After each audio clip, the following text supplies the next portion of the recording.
স্বাগতম ষ্টুডিঅ'ত মই পাপৰি অচিৰে দেশত শিশুৱে লাভ কৰিব কোভিড ভেকচিন দেশৰ চতুৰ্থটো ভেকচিনত অনুমতি ডিচিজিআই অনুমোদন জনালে যে কোভিড ডি ভেকচিনৰ 12 বছৰ উৰ্ধৰ শিশুৱে ল'ব পাৰিব এই ভেকচিন জৰুৰীকালীন ব্যৱহাৰৰ কাৰণে অনুমোদন জয়কোভ ডি বিশ্বৰ প্ৰথমটো ডিএনএ বেছড ভেকচিন যিটো বেজিৰে দিয়া নহয় আহমেদাবাদৰ ঔষধ প্ৰতিষ্ঠান জাইডাছ কেডিলাৰ এই ভেকচিন প্ৰস্তুত কৰিছে দ্বিতীয় পৰ্যায়ৰ পৰীক্ষণত জয়কোভ ডিৰ ফলপ্ৰসূতা ৬৬.৬% অসমতো শীঘ্ৰেই কিশোৰীক ভেকচিন দিয়াৰ কথা ঘোষণা কৰিছে স্বাস্থ্যমন্ত্ৰীগৰাকীয়ে আজি যিটো স্বাস্থ্যমন্ত্ৰীগৰাকীয়ে সংবাদমেল আয়োজন কৰে আৰু সেই সংবাদমেলত এই খবৰটো ইতিমধ্যে সংবাদ মাধ্যম যোগে জনাইছে লগতে কৈছে যে অচিৰে শিশুৱেও লাভ কৰিব ভেকচিন অচিৰে দেশত শিশুৱে লাভ কৰিব ভেকচিন কাৰণ যেহেতু কৈ থকা হৈছে যে তৃতীয়টো ঢৌৱে হয়তো শিশুসকলক চুই যাব কিন্তু তাৰ পূৰ্বে ইতিমধ্যে এই ভেকচিনৰ কথা আহি পৰিছে অসমতো শীঘ্ৰে ভেকচিন প্ৰদান কৰা হ'ব শিশুসকলক সংবাদমেলত ঘোষণা কৰিছে স্বাস্থ্যমন্ত্ৰীগৰাকীয়ে কেন্দ্ৰীয় চৰকাৰৰ পৰা এটা কথা আহিছে এইটো আমি ইয়াত বহি পেলাই ইয়াৰ ডিটেইলছ মানে সম্পূৰ্ণভাৱে কি কৰিম কেনেকৈ প্ৰক্ৰিয়া কৰিম কি কৰিম এইটো সিদ্ধান্ত ল'ম সেইকাৰণে আজি মই একো আমাৰ ভিতৰত সিদ্ধান্ত হোৱাৰ আগতে ব্যক্ত কৰিবলৈ বিচৰা নাই নাই যদি হয়তো আমি আলোচনা কৰিমেই এইটো পোৱাৰ লগে লগে আমি আজিয়ে আমাৰ আলোচনা হ'ব মুখ্যমন্ত্ৰী পৰ্যায়ত আলোচনা হ'ব মুখ্যমন্ত্ৰীৰ মানে হেৰিত হ'ব উপস্থিতিত হ'ব তাৰপিছতহে আমি ৰাইজৰ মাজলৈ গোটেই বিষয়টো লৈ যাম ভাল খবৰ আহিব নিশ্চয় আহিব কেন্দ্ৰীয় কেবিনেট মন্ত্ৰীৰ দায়িত্ব গ্ৰহণৰ পিছত আজি প্ৰথমবাৰলৈ অসমত উপস্থিত প্ৰাক্তন মুখ্যমন্ত্ৰী সৰ্বানন্দ সোণোৱাল মুখ্যমন্ত্ৰী হিমন্ত বিশ্ব শৰ্মাই আদৰণি জনালে বিমানবন্দৰত ধুলে ডগৰে বিপুল আদৰণি জনোৱা হ'ল সৰ্বানন্দ সোণোৱালক বিমানবন্দৰৰ পৰাই ৰাজ্যবাসীলৈ অভিবাদন জ্ঞাপন কৰিলে সোণোৱালে বিমানবন্দৰৰ পৰা পোনে ধাৰাপুৰৰ কাৰ্যকৰ্তা সন্মিলনত অংশগ্ৰহণ কৰে আৰু তাৰ পাছতে সুধাকণ্ঠৰ সমাধিত শ্ৰদ্ধাঞ্জলি জনায় সৰ্বানন্দ সোণোৱালে সমাধি ক্ষেত্ৰৰ পৰা কামাখ্যা মন্দিৰত উপস্থিত হৈ ইতিমধ্যে ৰাওনা হৈছে কামাখ্যা মন্দিৰলৈ বুলি মা কামাখ্যাৰ আশীষ ল'লে কেন্দ্ৰীয় মন্ত্ৰী সোণোৱালক আদৰাৰ বাবে তিনিদিনীয়াকৈ আয়োজন জন আশীৰ্বাদ যাত্ৰাৰ আজি গুৱাহাটীত অনুষ্ঠিত হ'ব জন আশীৰ্বাদ যাত্ৰা পুৱা 10 বজাৰ পৰা যিহেতু প্ৰাক্তন মুখ্যমন্ত্ৰীগৰাকীয়ে বিভিন্ন কাৰ্যসূচীত অংশগ্ৰহণ কৰিছে প্ৰথমে বৰঝাৰত উপস্থিত হয় বৰঝাৰত বিপুলভাৱে আদৰণি জনোৱা হয় এক বিশাল আয়োজন কৰা হয় প্ৰত্যেকগৰাকী তাত নেতা বা কৰ্মীসকল দলীয় কৰ্মীসকল উপস্থিত আছিল মন্ত্ৰী উপস্থিত আছিল জ্যেষ্ঠ নেতাসকলে সংগ দিছে তাৰ পৰৱৰ্তী সময়ত ধাৰাপুৰত উপস্থিত হয় দলীয় কৰ্মকৰ্তাৰ সৈতে বাৰ্তালাপ কৰে আৰু তাৰ পিছতে তাৰ পৰৱৰ্তী সময়ত এয়া পুনৰ কৈছো সুধাকণ্ঠৰ সমাধি ক্ষেত্ৰত উপস্থিত হয় আৰু তাত কিছু মুহূৰ্ত জিৰণি লয় সংবাদ মাধ্যমকো কিছু কথাতে অৱগত কৰে দেখিবলৈ পোৱা গৈছে সংগ দিছে কেইবাগৰাকীও জ্যেষ্ঠ নেতাই সংগ দিছে বিশেষকৈ দিলীপ শইকীয়া আৰু ভৱেশ কলিতাক দেখিবলৈ পোৱা গৈছে এয়া দলীয় কৰ্মকৰ্তাসকল তাত উপস্থিত হৈছে দলীয় কৰ্মকৰ্তাসকল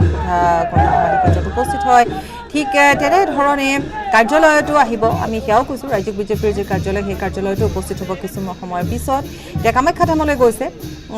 আৰু এয়া দলীয় কৰ্মকৰ্তাসকলক দেখিবলৈ পোৱা গৈছে সকলো আছে সকলোৱে সংগ দিছে বৃক্ষৰোপণ কাৰ্যসূচী আছিল বৃক্ষৰোপণ কাৰ্যসূচীতো অংশগ্ৰহণ এয়া প্ৰাক্তন মুখ্যমন্ত্ৰীগৰাকী আৰু বৰ্তমানৰ কেন্দ্ৰীয় কেবিনেট মন্ত্ৰীগৰাকী সৰ্বানন্দ সোণোৱাল এই মুহূৰ্তত আমি ৰাখিবুৰৰ সৈতে সংযুক্ত হৈছো যেহেতু ৰাখিবুৰ কামাখ্যা ধামত আছে গতিকে ৰাখিবুৰে আমাক এই মুহূৰ্তৰ পৰিৱেশ দেখুৱাব আৰু এই মুহূৰ্তৰ সকলো আপডেট জনাব ৰাখিবুৰ আপোনাৰ ওচৰলৈ আহিছো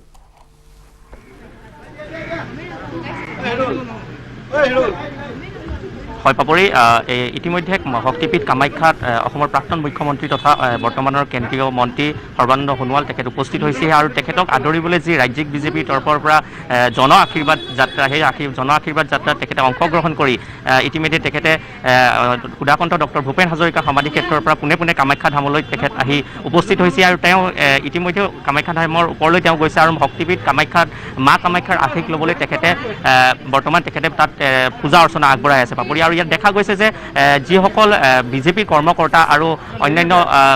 যিসকল নেতাসকল আছে তেওঁলোকে যি প্ৰাক্তন মুখ্যমন্ত্ৰীগৰাকীক তেখেতক আদৰি তেখেতক সংগ দিয়া পৰিলক্ষিত হৈছে আৰু যে তেখেতৰ যিহেতু কেন্দ্ৰীয় মন্ত্ৰিত্ব লাভৰ পাছত তেখেতে পোনপ্ৰথমবাৰৰ বাবে অসমত উপস্থিত হৈছে গতিকে তেখেতক আদৰিবলৈ ৰাজ্যিক বিজেপিৰ তৰফৰ পৰা এই জনৰ আশীৰ্বাদ যি যাত্ৰা সেই যাত্ৰা দেখা গৈছে যে বিজেপিৰ তৰফৰ পৰা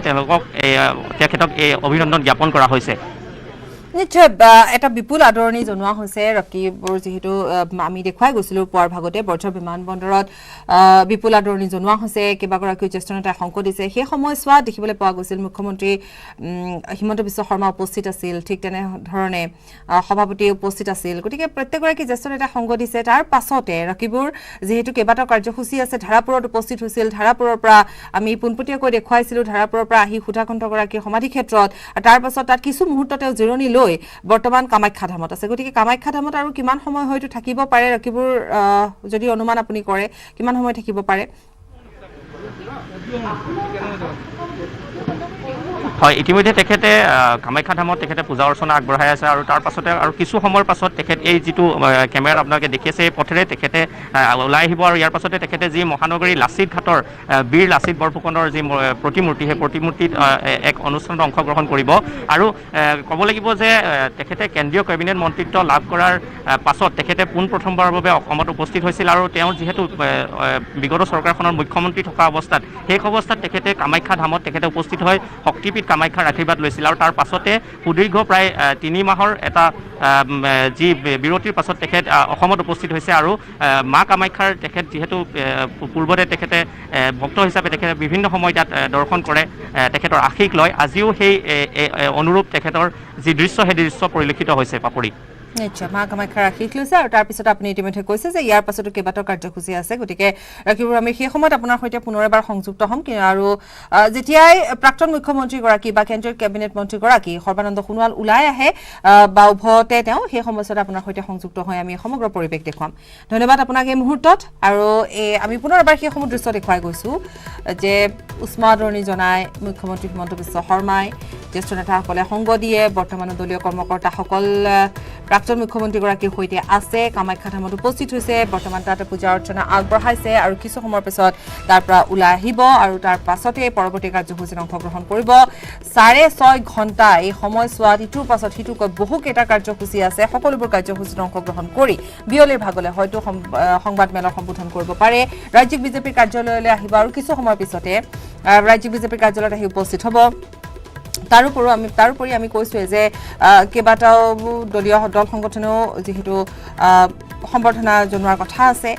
গতিকে পুনৰ এবাৰ আমি সেই সমূহ দৃশ্য আমাৰ কেমেৰাত বন্দী হোৱা দৃশ্যসমূহ পুনৰ এবাৰ আমি দেখুৱাইছো 10 বজাত আহি বৰঝাৰ বিমানবন্দৰত উপস্থিত হয় এয়া উষ্ম আদৰণি জনোৱা হৈছে ফুলাম গামোচাৰে সম্বৰ্ধনা জ্ঞাপন কৰা হৈছে আদৰণি জনোৱা হৈছে মুখ্যমন্ত্ৰী হিমন্ত বিশ্ব শৰ্মা ইয়াত উপস্থিত থাকে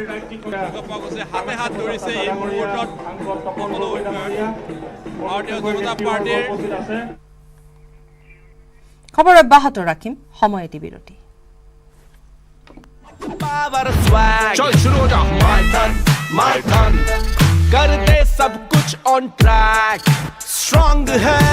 my turn flexible है my turn बड़ा समझदार নিৰ্মাণৰ মানদণ্ড my turn নিউজ হেডলাইন আগবঢ়াইছে পেট সোফা আয়ুৰ্বেদিক চূৰণ পেট সোফা প্ৰতিদিনে মজা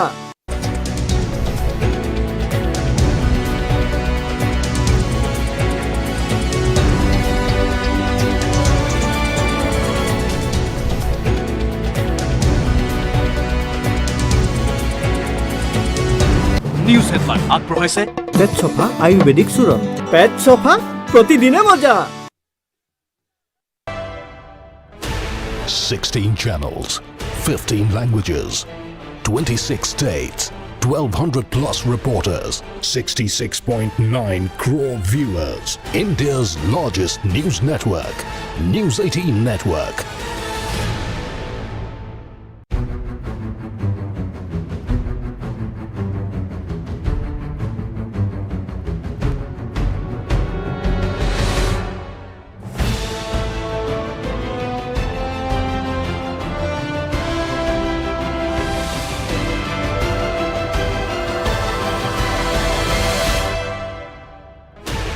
Sixteen channels, 15 languages,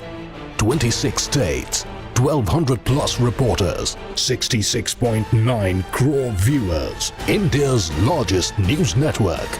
News 18 Network.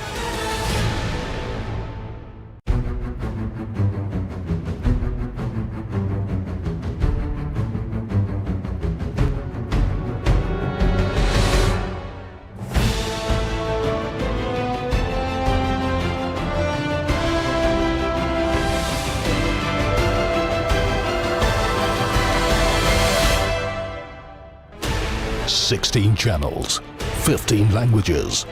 26 states, 1,200 plus reporters, 66.9 crore viewers. India's largest news network. উভতিছো বিৰতিৰ পাছত আজি স্বাস্থ্যমন্ত্ৰী কেশৱ মহন্তই এক সংবাদমেল আয়োজন কৰে আৰু বিশেষকৈ গুৱাহাটীৰ কোভিড পৰিস্থিতিক লৈ যথেষ্ট উদ্বিগ্নতা প্ৰকাশ কৰে স্বাস্থ্যমন্ত্ৰীগৰাকীয়ে গুৱাহাটীক লৈ স্বাস্থ্য বিভাগে বিশেষ পৰিকল্পনা কৰাৰ কথা উল্লেখ কৰিলে স্বাস্থ্যমন্ত্ৰীগৰাকীয়ে 1204 জন বিএলক দায়িত্ব দিয়া হৈছে গুৱাহাটীৰ ভেকচিন নোলোৱা লোকৰ তথ্য সংগ্ৰহৰ বাবে ব্যৱস্থা কৰা হৈছে গুৱাহাটীত ভোট কেন্দ্ৰসমূহতো ভেকচিন দিয়াৰ ব্যৱস্থা কৰা হৈছে 31 আগষ্টৰ ভিতৰত কামৰূপ মহানগৰত 100% ভেকচিনৰ লক্ষ্য লোৱা হৈছে গুৱাহাটীৰ দোকান শ্বপিং মললৈ কঠোৰ নিৰ্দেশনা জাৰি কৰা হৈছে সকলোৱে ভেকচিন লোৱা সেলফ ডিক্লেৰেশ্যন দিব লাগিব 8929103776 নম্বৰত মিছ কল দিলে ওচৰৰ কেন্দ্ৰত লাভ কৰিব পাৰিব ভেকচিন গুৱাহাটী মহানগৰীত 18 বছৰৰ ওপৰত 15 লাখৰ ভিতৰত 14,10,000 লোকে ভেকচিন ইতিমধ্যে লৈছে সংবাদমেলযোগে আৰু কি কৈছিল এবাৰ আগবঢ়াম দেখিছো কেৱল গুৱাহাটী মহানগৰীত কালি 164 কেছ পজিটিভ হৈছে এই সংখ্যাটো আমাৰ কাৰণে শুভ সংখ্যা নহয় যে গুৱাহাটীত মহানগৰীত 1204টা পুলিং বুথ আছে 204খন ভোটাৰ তালিকা আছে প্ৰতিটো ভোট কেন্দ্ৰৰ বিপৰীতে এতিয়া ভোটাৰ তালিকাখন আমি ডকুমেন্ট হিচাপে হাতত লৈছো 1204 জন 1204 জন বিএলও ব্লক লেভেল অফিচাৰ যি পাৰ্মানেন্টলি আমি এখন ভোটাৰ তালিকাৰ বিপৰীতে এজন বিএলও ৰাখো গতিকে চহৰত বিএলও আশাকৰ্মী নাগৰিক সমিতিৰ প্ৰতিনিধি গাঁৱত আমাৰ বিএলও গাঁওবুঢ়া আশাকৰ্মী তিনিজনীয়া একোটা দল আজি ৰাতিপুৱাৰ পৰা ঘৰে ঘৰে যাবলৈ মহানগৰ জিলাত আৰম্ভ কৰিছে আৰু তেখেতসকলক আমি 3 দিন সময়সীমা দিছো 3 দিনৰ ভিতৰত তেখেতসকলে নিজৰ ভোট কেন্দ্ৰটো সমাপ্ত কৰিব প্ৰতি ঘৰ ব্যক্তিৰ ঘৰলৈ গৈ আৰু তাত যদি কোনোবা ভেকচিন নলোৱা লোক আছে তেতিয়াহলে সেই ফৰ্মখন ফিল আপ কৰি তেখেতসকলৰ ফোন নম্বৰে সৈতে লৈ আহিব আৰু লৈ অহাৰ পিছত 24 তাৰিখৰ দিনটোত আমি গোটেইখিনি কম্পাইল কৰিম আৰু তেখেতসকলৰ লগত যোগাযোগ কৰিম আৰু আমি পৰাপক্ষত চেষ্টা কৰিছো সেই ভোট কেন্দ্ৰটোতে যদি সুবিধা হৈ আছে ঘৰ দুৱাৰৰ সুবিধা হৈ আছে তেতিয়াহলে তাতেই তেখেতসকলে ভোট দিবলৈ অহা কেন্দ্ৰটোতে আমাৰ ভেকচিন চেণ্টাৰ 25 তাৰিখৰ পৰা আমি আৰম্ভ কৰিম মানে সম্পূৰ্ণ ভেকচিনেটেড কৰিবলৈ এটো আমি 31 তাৰিখলৈকে এটা মিছন হিচাপে লৈছো আমি দেখিছো গুৱাহাটী মহানগৰীত মাজে মাজে পুলিচ প্ৰশাসনো কঠোৰ হৈছে জিলা প্ৰশাসনো কঠোৰ হৈছে কিন্তু মানুহৰ গা লৰা নাই বিশেষকৈ দোকান বজাৰ মল এইবিলাকত এতিয়া প্ৰতিখন দোকান প্ৰতিখন মল সকলোতে তেওঁলোকে নিজে সেলফ ডিক্লেৰেশ্যন দিব লাগিব যে আমি কোভিড ভেকচিন গ্ৰহণ কৰিছো বা উই আৰ কোভিড ভেকচিনেটেড এইটো তেওঁলোকে নিজে মলৰ দোকানৰ ওপৰত মাৰিব লাগিব প্ৰতিখন ব্যৱসায় প্ৰতিষ্ঠানত মাৰিব লাগিব আৰু তাৰ সাৰ্টিফিকেট তেওঁলোকৰ হাতত মজুত থাকিব লাগিব এনে কৈ দিলে নহব সাৰ্টিফিকেট তেওঁলোকৰ হাতত মজুত থাকিব লাগিব আৰু ইয়াৰ লগতে তেওঁলোকে যে মাস্ক পিনিছে হেতু কথা আমি দেখিম মাস্ক পিনিছে হেতু ডিক্লাৰেশ্যন দিব লাগিব যে আমি মাস্ক লৈ বিয়াত আছো দোকানত আছো এইখন আমাৰ প্ৰশাসনে দেখাই নহয় গ্ৰাহকে দেখিব লাগিব যে আমাৰ ভেকচিন লোৱা সাৰ্টিফিকেটখন তেওঁলোকে তাতে হেং কৰিব লাগিব আৰি থব লাগিব নহলে ডিঙিত পিনি থাকিব লাগিব যি ধৰণে প্ৰত্যক্ষ কৰিব পাৰে প্ৰত্যক্ষ হোৱাকে থাকিব লাগিব গ্ৰাহক গৈ জানিব লাগিব যে মই এটা মানে য'ত আহিছো ইয়াত আসলতে কোভিড মুক্ত ঠাইলৈ আহিছো ইয়াত সকলো ভেকচিনেটেড হেতু কথা প্ৰতিজন গ্ৰাহকে বুজিব পাৰিব লাগিব আৰু জানিব পাৰিব লাগিব ড্ৰাগছ দেহ ব্যৱসায় আৰু বিভিন্ন অনৈতিক কাৰ্যৰ ঘাটি ৰূপে পৰিচিত নগাঁৱৰ ফাঁচী ৰোডৰ প্ৰশাসনৰ উচ্ছেদ অভিযান 3 দিন পূৰ্বে ফাঁচী ৰোডৰ পৰা উদ্ধাৰ হৈছিল বৃহৎ পৰিমাণৰ ড্ৰাগছ আৰু আমি কিছু সময় পূৰ্বে পোনপটীয়াকৈ দেখুৱাইছিলোঁ আমাৰ সাংবাদিক নীলোৎপল আছিল আৰু এই ঠাইখিনিতে যিহেতু বৃহৎ পৰিমাণৰ ড্ৰাগছ জব্দ হৈছে আৰু লগতে অভিযোগ আছে যে বহুতো অনৈতিক কাৰ্যকলাপ এই স্থানত সংঘটিত হয় যিহেতু আৰক্ষীয়ে ইয়াৰ পূৰ্বেও উচ্ছেদ অভিযান চলাইছিল কিন্তু তাৰ পিছতে পুনৰ সক্ৰিয় হৈ উঠিল এই অনৈতিক চক্ৰটো ইয়াৰ পিছত আজিৰ দিনটোত পুনৰ এবাৰ আৰক্ষীয়ে উচ্ছেদ অভিযান চলাইছে আৰু ইতিমধ্যে জানিব পৰা অনুসৰি আৰক্ষীয়ে সংবাদ মাধ্যমৰ আগত জনাইছে যে কোনো কাৰণতে ইয়াত আকৌ থিতাপি ল'বলৈ দিয়া নহ'ব আৰু এনেধৰণে উচ্ছেদ অভিযান চলাই যোৱা হ'ব আৰু আৰক্ষীয়ে বিশেষ ভূমিকা এই ক্ষেত্ৰত গ্ৰহণ কৰি যাব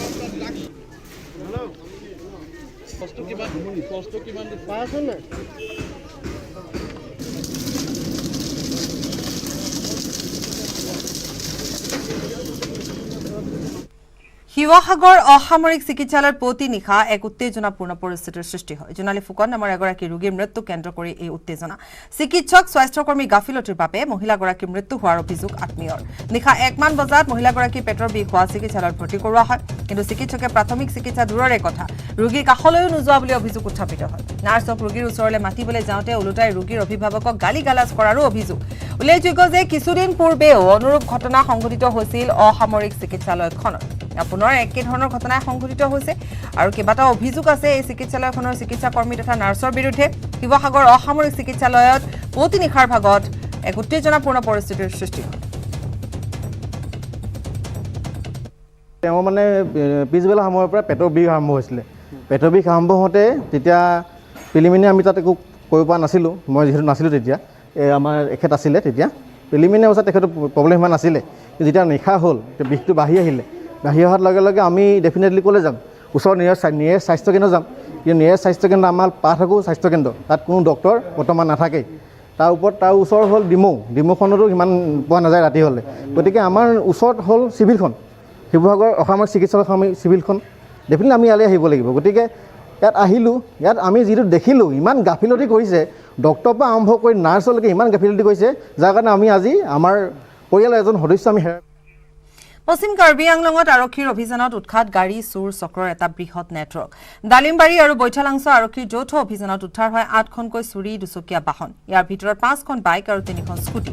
বাইক চুৰি চক্ৰটোৰ 4 কুখ্যাত সদস্যক আটক কৰিছে আৰক্ষীয়ে ধৃত চোৰকেইটা ৰহাৰ আকাশ দাস অভিষেক দাস আৰু বৈঠালাংছৰ অৰ্জুন চৰকাৰ বিশ্ব হানছে ইতিমধ্যে ঘটনা সন্দৰ্ভত তদন্ত অব্যাহত ৰাখিছে আৰক্ষীয়ে পৰৱৰ্তী সময়ত বাইক চোৰ চক্ৰটোৰ আন কেইবাটাও সদস্য জালত পৰাৰ সম্ভাৱনা আছে বুলি প্ৰকাশ কৰিছে আৰক্ষীয়ে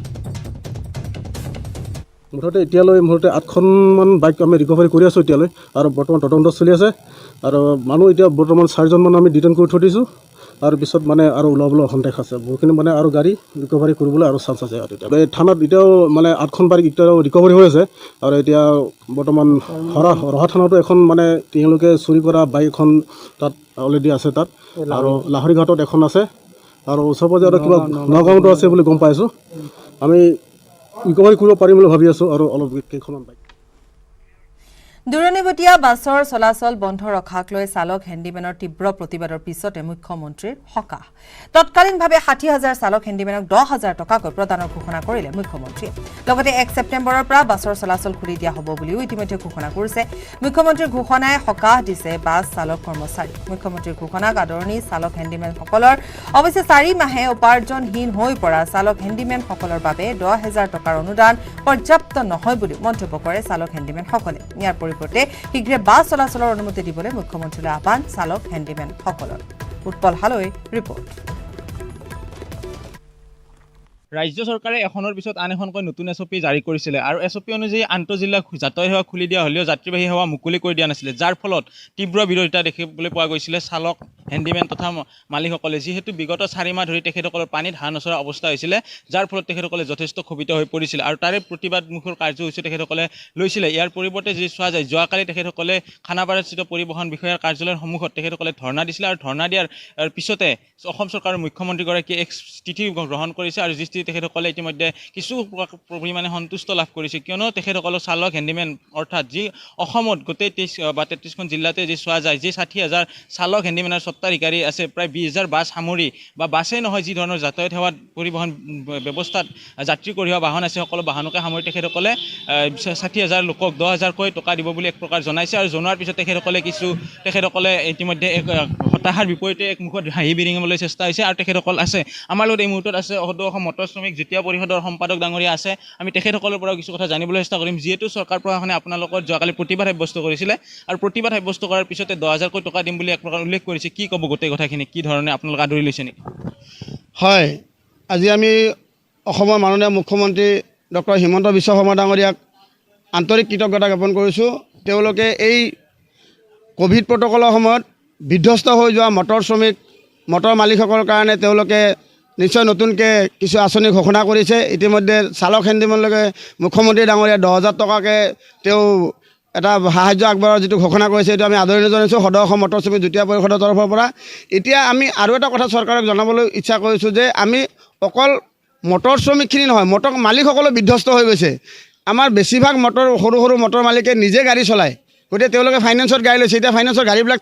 ফাইনেন্সে টানি লৈ গৈছে, কিস্তি আদায় দিব পৰা নাই। গতিকে আমি চৰকাৰক অনুৰোধ জনাইছোঁ, এই ক্ষুদ্ৰ মালিকসকলক কিছু সকাহ দিব লাগে, তেওঁলোকক এটা আৰ্থিক সাহায্য প্ৰদান কৰিব লাগে। আৰু এই যিটো মটৰ শিল্প, যিটো বেচৰকাৰী খণ্ডৰ মটৰ পৰিবহণ ব্যৱস্থা, এই ব্যৱস্থাটো চৰকাৰে চলাই নিয়াৰ কাৰণে এটা উদ্যোগ গ্ৰহণ কৰিব লাগে, যাতে এই শিল্পটো ধ্বংস হৈ নাযায়। কাৰণ অসমীয়া মানুহৰ হাতত এটাই ব্যৱসায় আছে, এইটো হ'ল মটৰ শিল্প, মটৰ ব্যৱসায়। গতিকে এই মটৰ ব্যৱসায়টো জীয়াই ৰখাৰ কাৰণে চৰকাৰে বিহিত ব্যৱস্থা গ্ৰহণ কৰিবলৈ আশা ৰাখিছোঁ। আৰু অনাগত দিনত চৰকাৰে মটৰ শ্ৰমিকসকলৰ যিটো কল্যাণ আঁচনি বাজেটত ইতিমধ্যে উত্থাপন কৰিছে, মটৰ শ্ৰমিকৰ বিভিন্ন ধৰণৰ সা সুবিধা প্ৰদান কৰাৰ কাৰণে কল্যাণ আঁচনি, অতি শীঘ্ৰে কল্যাণ আঁচনিটো কাৰ্যকৰীকৰণ কৰিব বুলি চৰকাৰক আমি বিনম্ৰভাৱে অনুৰোধ জনাইছোঁ। লগতে আজি বিভিন্ন ঠাইত আপোনালোকে দেখা পাইছে যে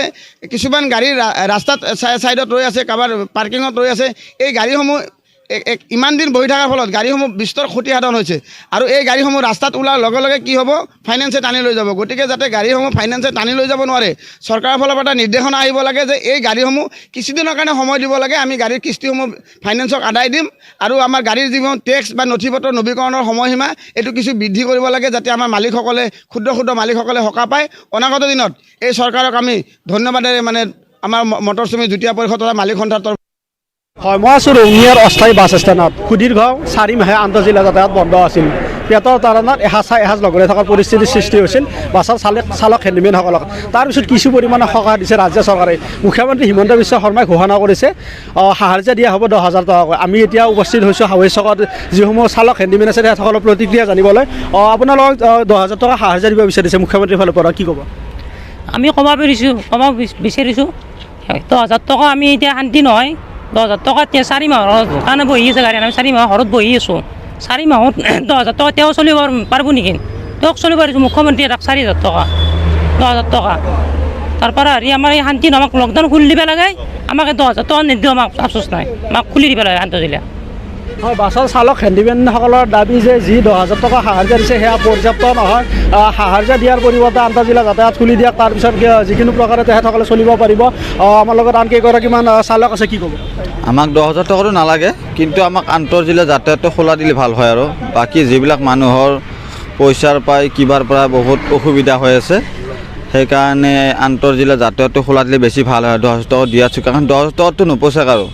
কাৰণ কিছুমান মানুহৰ বন্ধন আছে, কিছুমান লোন আছে, কিবা আছে, ৰুম ভাড়া আছে, বহুত কিছু আছে, স্কুলৰ ল'ৰা ছোৱালী পঢ়া কিবা বহুত আছে। কাৰণ 10,000 টকা কাৰো নোপোচায়। যি তেলৰ দাম আজিকালি, এতিয়া চব বস্তুৰে দাম বাঢ়ি গৈছে। সেইকাৰণে আমাক 10,000 টকা নালাগে, যিমান সোনকালে পাৰে